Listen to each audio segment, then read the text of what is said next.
Week removed, right? But because classes started today, just welcome all the students back and all that goes into that. But this is kind of a blessing. We've both years prior to this season, we've always had a week zero games. We've actually had classes. The first week of classes also coincided with our game. So to get this trial run of putting our guys on a little bit more routine schedule with classes and have that ability before we got to play again on Saturday is really big. But we've gotten out of fall camp. I think Friday night under the lights we had scrimmage number 2, and for us that's kind of the end of fall camp. We still have a little bit of work to do this week, especially certain phase of the game, situational football. We won't jump full go into Toledo prep until a little bit midweek, but we've been working them as well as our first 3 opponents throughout fall camp. So a little different in that routine from a health standpoint. Obviously we have 120 players, but I would say with our travel roster and for specifically our guys that would project either to be in the 2 deep or better, really the only guy that we foresee not being with us in that opening game is Matt Bailey. Unfortunately, he's probably not going to make that game, but everybody else was in the 2 deep or projected to be in the 2 deep should be with us. Have a couple guys come back off of some concussions, some soft tissue, some routine camp details, but other than that, pretty good.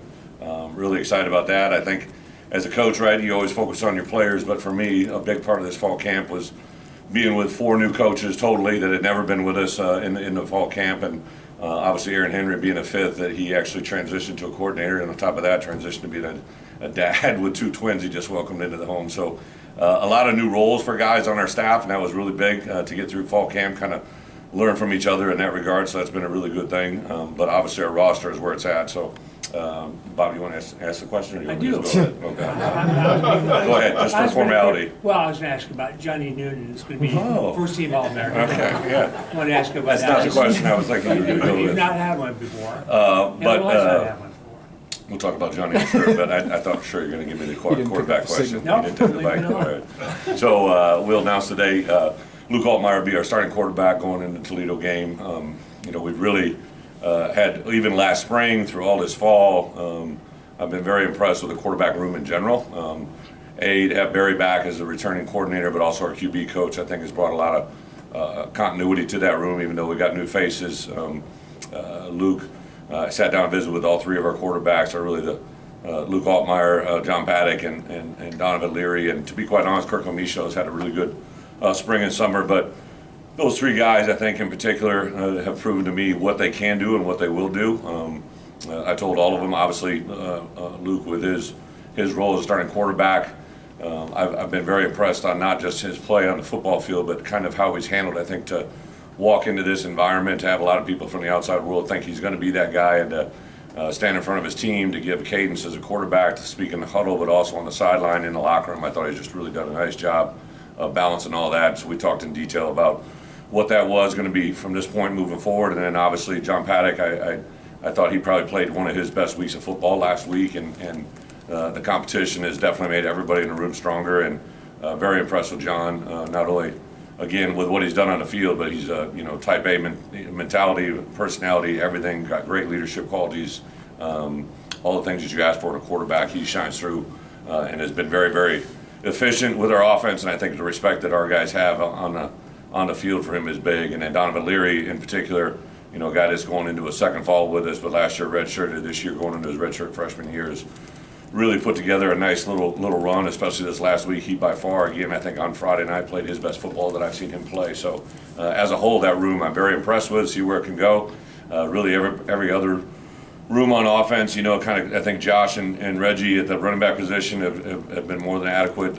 We didn't actually play them beyond the first half of the scrimmage on Friday night. Those guys have been really, really good, and then those group of young running backs have been adequate and been very, very impressive for us. The tight end room again really has been impressive. Tip obviously leading that room, but where they're at, offensive line, we've kind of moved and some guys around, still coming up with our best 5 to kind of go through. We're going to get through this week and we'll have that solidified, but it's really about 7, 8 guys that we're rotating through those positions. Obviously Isaiah and Julian and Josh probably have it mainstayed and down, but Zai actually rolled his ankle a little bit, so he's been rolling, but he should be back with us on Tuesday. To get him back in the lineup, I think will be a positive. Defensively, up front, obviously our cast of characters, Johnny and Keith, have been really good. I think inside, Dixon or Denzel and T-Raw really Sed as well. Sed's had a nice fall camp. Bryce Barnes as well. And the outside linebacker room, really Alec, Seth, and Gabe, those three guys. I think we got two outside linebackers amongst those three guys. All three of those guys are kind of starters. And then inside backer has probably been, for me, the best, not surprised, but kind of what you saw come to life. Tariq is a very, very good football player, been with us a couple of years, but I think the emergence of Dylan Rozier, Kanena Alaga, James Cruz, those three guys in particular, on top of Tariq, and then Ryan Mead is playing as good a football from the line of scrimmage as a linebacker as we've had. So in the back end, I think Xavier and T. Strain and Taz, those three guys at corner have continued to be very impressive, very hard to compete against. I think from the offensive guys will tell you that, but some of the new guys have been very impressive, from Prince Ford to Sabor,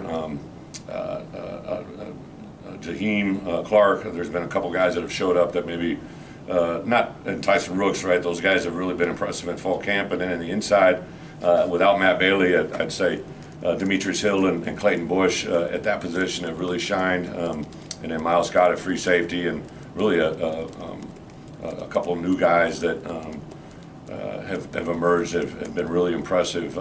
Not just freshmen, but other guys. Clausen has been a guy that's been pretty impressive, and then Mac Resetich is a guy that I think no doubt can help us play this year. I just don't know how much from the line of scrimmage, but it'll help us in a certain capacity, I'm pretty sure. So, and the kickers have been good. Really a punter. The combination of really Breezy and obviously Hugh have done it, but Breezy hasn't punted in a game he kicked last year, but his confidence level in the punting game has been very, very clear. And then obviously Caleb Griffin and David Alano have had a really good camp and are really all be said are competing for that starting nod as well. Been very impressive through fall camp. So that's a little bit of a roster rundown. With that, I'll open it up for some questions. Coach, what did you see from Luke in the scrimmage on Friday? Luke Altmaier. Really the more of the same. I think from last February or January when he showed up, getting through spring football, he's gotten better every day. But I think his presence, his demeanor, his ability to execute our offense, his consistency. We put him on a lot of pressure. We try to build as much pressure as we can in the game situations that we can without actually rushing the game. But I would say that what he did is showed consistency, but not that the other guys didn't. The other guys have been equally consistent as well. What do you want to see from him next now that he's got the job? Yeah, I think as a quarterback, he gets a lot of attention, right? I always tell quarterbacks when we recruit them, and especially to their parents, right? Their quarterbacks share a thing that as head coaches, when things go well, they get a lot of credit, and when things don't go well, they get a lot of blame. And I get paid a lot of money to take that, and I'll do that. But as a quarterback, all we're asking him to do is be better today than he was yesterday, right? And just stay on that progression. I think as he walked into our building, and I don't want to speak for him on his behalf, I know he'll talk to you guys tomorrow.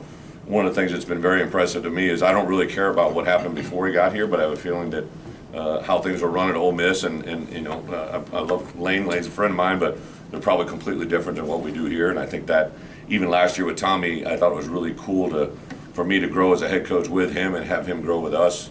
Obviously, he's doing some really good things at that next opportunity. So I think he's just kind of sat back and processed it, and I think he takes that to its highest level. As he just wants to get better today than he was yesterday. Brett, not just quarterback position, but anywhere where there was a position battle, how much did you go off of performances in scrimmage to determine? I think big, especially at that point, it's the most game-like we can make it, right? So football awareness, like the first scrimmage was a lot of early down.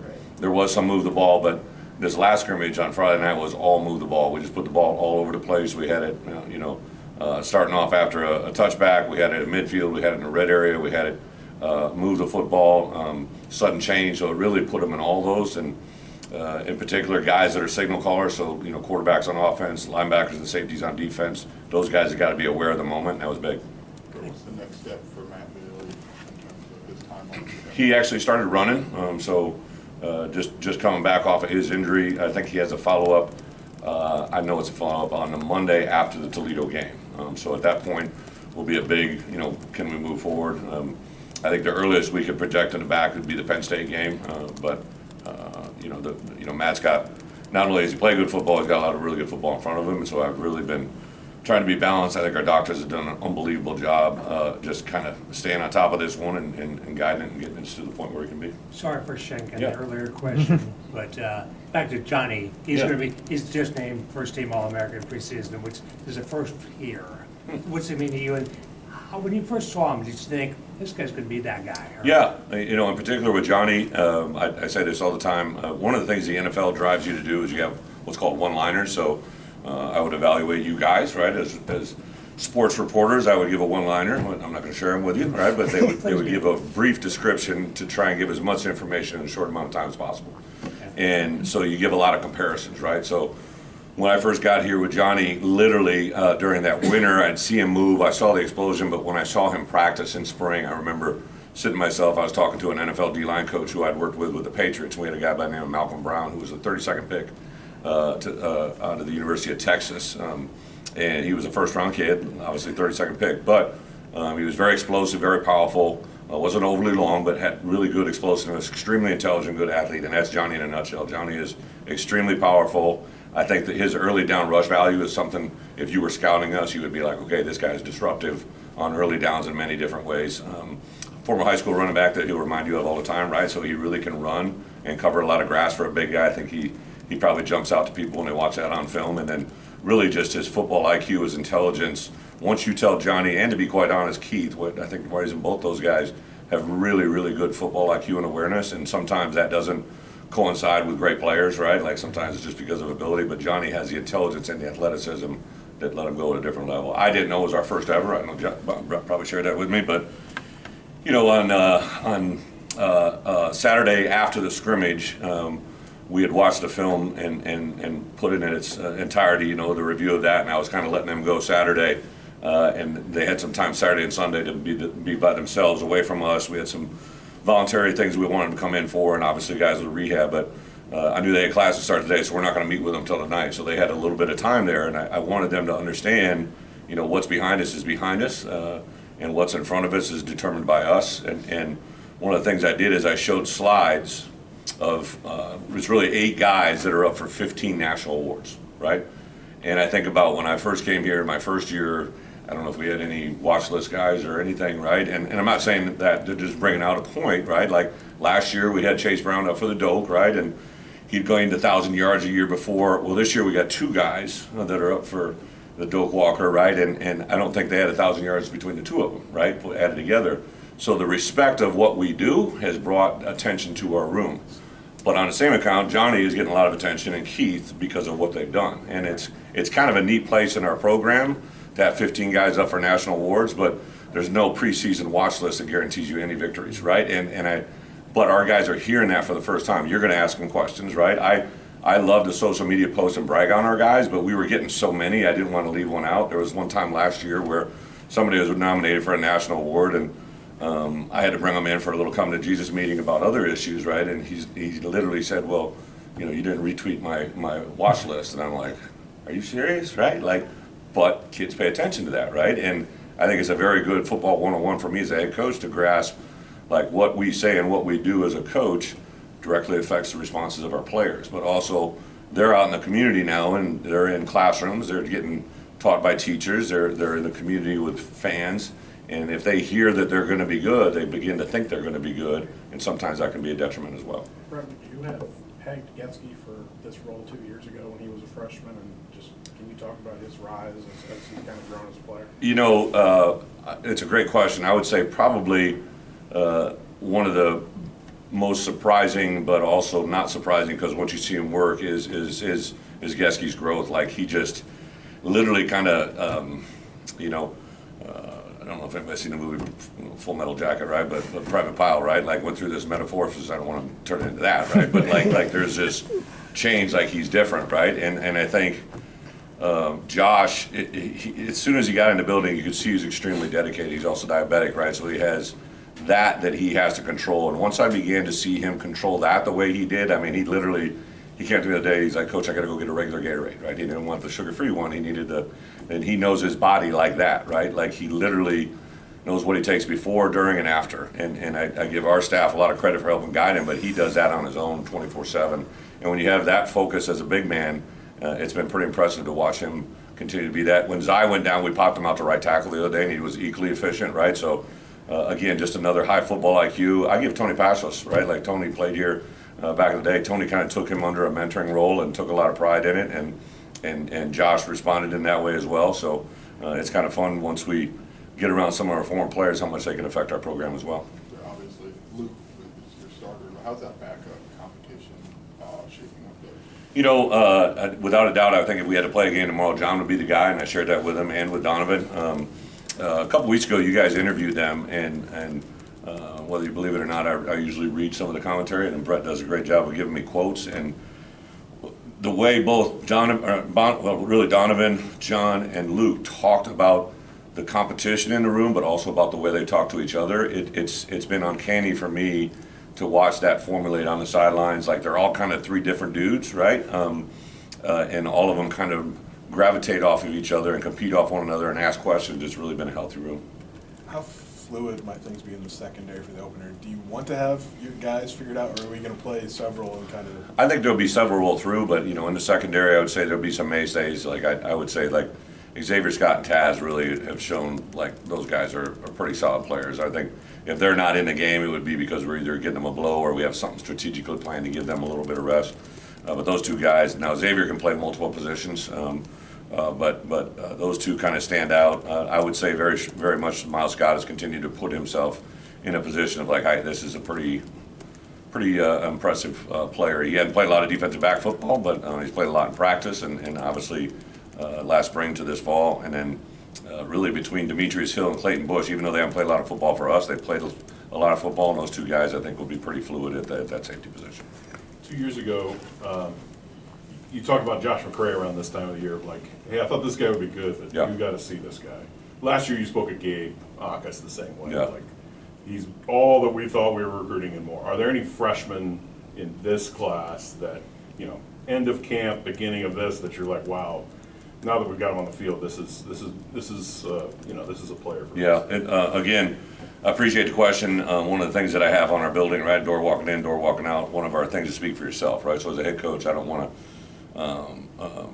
give an inclination of somebody's going to be something that they're not, but I would say, you know, some young guys that have jumped out on the offense side of the ball, without a doubt, guys that we focused early on in recruiting. Caden Fagan, like, I don't know if we targeted a young man as much as we did when I first got here, just the way he needed to be recruited. We beat out literally everybody in the Big Ten and several private schools as well, right, that wanted his talents.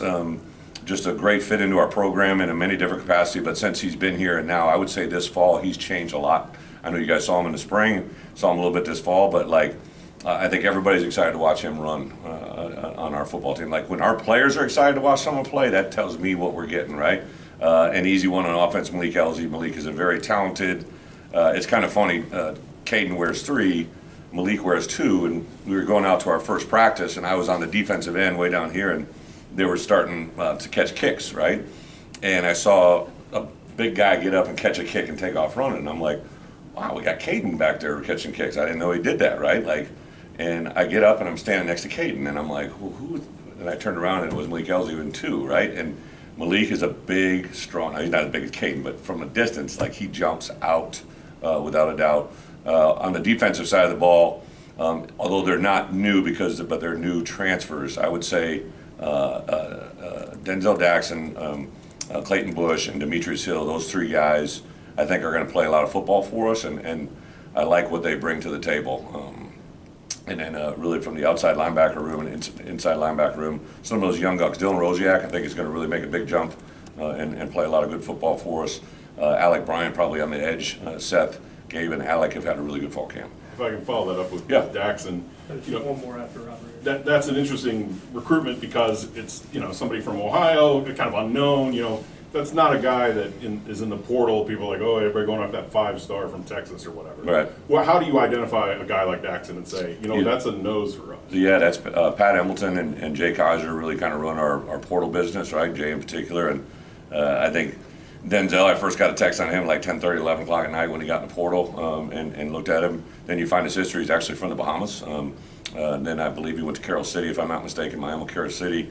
He was originally signed with the Miami Hurricanes, but because of the whole Bahamian education transferring, and he was short on some credits, not because of ability, just really because he couldn't make the NCAA standard. So that's how he ended up at Miami, Ohio, and then was a graduate. I saw his film, and I'm like, man, this guy's powerful, explosive, you know, and I thought we could really help him physically get better. And then that first practice, like, I know he wanted to like quit, right? But like, or stop working out, and he just kept pushing himself through, kept encouraging him, and to see where he's at now, he's literally transformed in a 6-month window into something that's pretty impressive. So, you know, the neat thing about the portal, the recruiting stories are unique before we get them, but once we get them, portal kids want to go to where they're going to get an opportunity. And then I think because we actually are one of the fewest teams that have guys leaving our program, once they got here and saw our guys talk about our program in a certain way, I think that's what helps us get them. Coach, you said you did some shuffling on the offensive line. Can you share some specifics? Any late developments? Yeah. So like last week when Zai wasn't in there, we put Geske out of tackle, and George Slaughter obviously is a right guard. We've been rolling through right guard. At the center position, we've repped not only Barlev in there, but also Jordan Slaughter's been getting reps in there as well. You know, Brandon Henderson, I think, is another freshman that's going to play for us and see where he's at. So, you know, then some Joey Okla to Barlev that I mentioned, Hunter Whiteneck, those guys rolling through there. I can go one more. Yeah. I'll go two. How fluid is the return personnel situation? Punt returner and kick returner?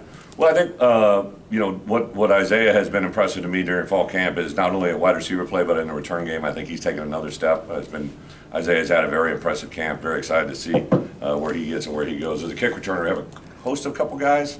I think between Pat Bryant back there, Aiden Lawfrey's been very impressive as a running back and as a returner. So, but there's also some other guys, Taz, T-Strain, Reggie Love, Josh McCray. They've all kind of been back there, and we'll make a decision game week to see who we put there to begin with. Go ahead. It seems to me last year that the star of that nickel position was more grouped in with the safeties. Yeah. Does that change where it's maybe more of a cornerback position? It's a good question. So I would say that was more because of Quan. I think that star position, sometimes it comes out of the safety room, sometimes it comes out of the corner room.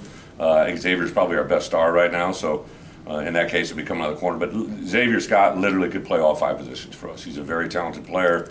It was just so awesome yesterday that a lot of times I don't see graphics till they're out, right? And I saw that graphic of 14 days out, and I saw Xavier Scott. I put that up in a team room, and the way our team responded, you could see the love that Xavier has. And I know on the coaching staff we love him, but the respect he has from the room. So, but I'd say our next nickel probably comes from the safety room, right? So it's kind of Aaron and Antonio meet all together, right, a lot of times and kind of cross over. Aaron coached our corners last year, right? So, but he did work with Spoon in certain regards, so it's really been kind of fluid. Thank you.